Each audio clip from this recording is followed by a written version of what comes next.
a lot of people, you might say reform, they might hear austerity. I'm feeling it's going to be big, right? Can I ask you, Beth, because you obviously speak to people day in and day out in your job as, a political editor of one of the main broadcasters of this nation.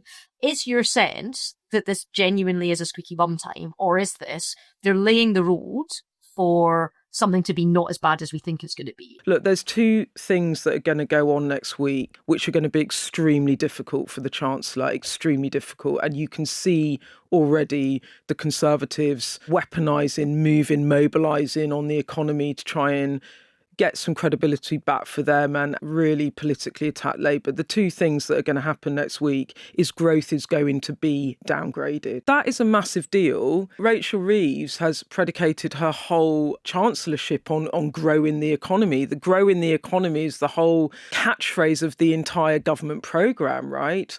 And growth is going to be downgraded. I don't need to tell you how politically difficult that is for the Chancellor. It speaks for itself, right? Point one. And point two, there will be signals of spending cuts or savings across Whitehall, across departments, right? And that's happening because of growth downgrades, and therefore savings have to be found. And we've seen a taster of that in welfare this week. But the Chancellor will have to signal that there will be savings cuts across departmental budgets. And therefore, then what you get on top of that is austerity 2.0. That will be the charge laid at the Chancellor. And, when I talk to people in government, they don't disabuse me of these are the challenges that they're going to face. I ask the PM about when you do welfare cuts and you're cutting departmental spending,